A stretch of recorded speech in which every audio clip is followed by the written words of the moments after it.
Buenas tardes, ¿cómo están? Aquí en La Patrida les habla nuevamente y esta vez les vengo a hablar sobre la relación de China con Venezuela. Una relación política y económica que ha sido muy conocida en los últimos años, pero que comenzó desde el año 1974 con el reconocimiento de la República Popular como la China oficial y a Taiwán como parte en reclamación de esta última. En 1997, un año antes de la asunción de Chávez, fue donde ambos países comenzaron a entablar relaciones comerciales con acuerdos energéticos de orimulsión, combustible fósil que deriva de la mezcla de 70% de petróleo extrapesado y 30% de agua, por un monto de $358 millones. Con la llegada de Chávez en 1999, mantuvo intactos los acuerdos anteriores, hasta el año 2007, que el ministro de Energía y Petróleo, Rafael Ramírez, anunció que PDVSA estaba finalizando la producción de orimulsión, argumentando que su procesamiento no era un uso adecuado para los recursos petroleros extrapesados, y otorgó la patente de orimulsión a las compañías petroleras chinas. Pero además del sector petrolero, a partir del 2004 China y Venezuela establecieron un acuerdo que permitió a ambos países realizar inversiones sin tener que pagar impuestos a la tesorería del otro país, es decir, mutuamente. Como consecuencia,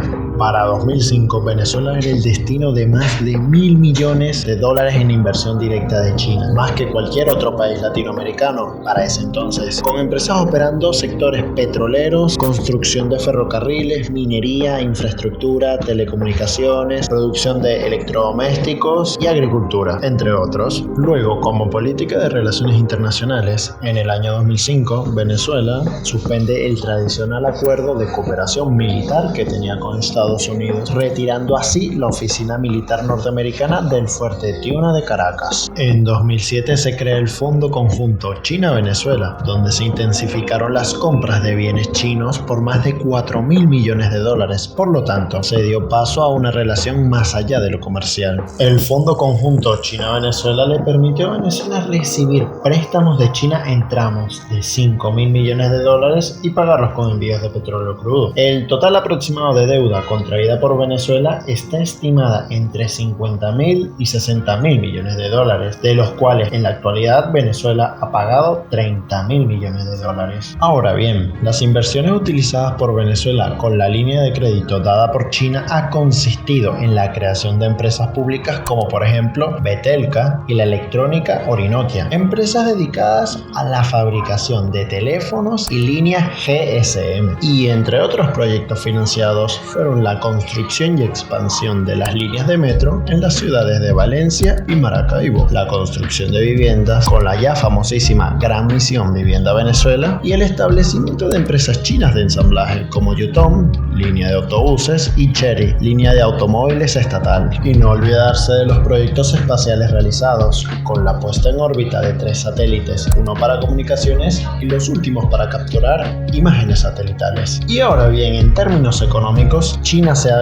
visto ampliamente beneficiada. Las exportaciones de China a Venezuela han crecido considerablemente. En 1998, el 0,18% de las importaciones de Venezuela eran productos chinos. Para 2012 han crecido un 34%, es decir, representan un 34% de las importaciones de Venezuela. Pero pese a todo lo anterior dicho, los últimos años no han mostrado resultados positivos de los acuerdos comerciales de ya hace más de una década. Y es que a pesar de su relación multimillonaria con China, Venezuela hoy posee una pobreza extrema del 80% de la población y desde 2013 Venezuela está en recesión. Y es que el fracaso de todos estos proyectos se debe a que no han sido del todo eficientes, no han garantizado una expansión real del parque industrial de Venezuela, sin mencionar la corrupción estatal dentro del Estado venezolano. Y ahora todos ustedes se preguntarán, ¿por qué no hubo una expansión real del sector industrial de Venezuela? Y es que esto se debe a que las empresas públicas fueron totalmente ineficientes. Por ejemplo, Betelca, que tenía el trabajo de producir celulares, quebró porque el precio de sus dispositivos estaba muy por debajo del costo, es decir, estaban subsidiadas. ¿Con qué se subsidiaron? Con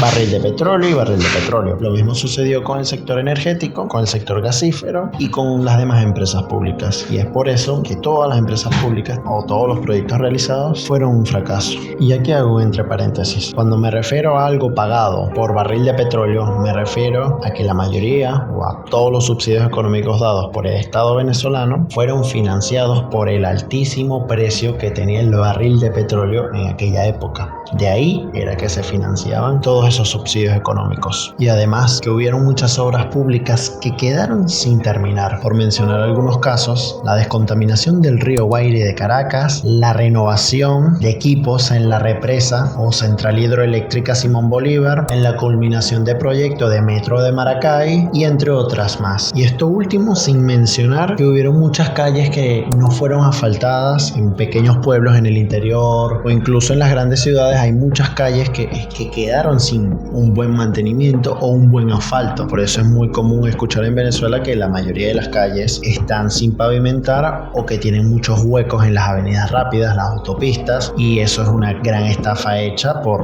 el Estado venezolano. Y a modo de conclusión de todo lo anterior dicho, se puede concluir que China ha sido un acreedor muy importante para Venezuela, no solo en financiamiento, sino en un blindaje político a nivel internacional. No aplica lo mismo de Venezuela para China, ya que pese a que China lo utilizó como un exportador de bienes muy importantes en el pasado, en la actualidad Venezuela para China representa un enorme hueco fiscal, del cual solo le interesa, en términos económicos, que Venezuela le pague lo que le debe con barriles de petróleo y otros minerales, y en términos políticos meramente el apoyo ideológico en la región, ya que el país a día de hoy, Venezuela, se podría considerar un estado fallido sin capacidad ni siquiera de tener una moneda, una industria competitiva, una agricultura sólida, un mercado interno competitivo y que cuenta con un éxodo de casi 6 millones de venezolanos por todo el mundo. Por lo tanto, Venezuela para China es meramente una colonia de recursos minerales y energéticos y una fuente de agua dulce de cara al futuro. Y aquí una pequeña reflexión sobre Venezuela, y es que Venezuela es el mejor ejemplo, para desgracia de los venezolanos, que por más que tengas una fuente de financiamiento casi infinita, ¿por qué? Porque en los primeros 14 años de chavismo, Estados Unidos no dejó de comprar ni una gota de petróleo, y sumándole los préstamos multimillonarios de China, si tienes un sistema económico o de políticas públicas ineficientes, sumado a la terrible corrupción que hay en ese país, por más que tengas una fuente altísima de recursos, el país está destinado a la quiebra absoluta, como lamentablemente está ahorita el país. El país potencia en América Latina en producción de petróleo se quedó hasta sin gasolina. El régimen de Nicolás Maduro destruyó PDVSA, Petróleo de Venezuela.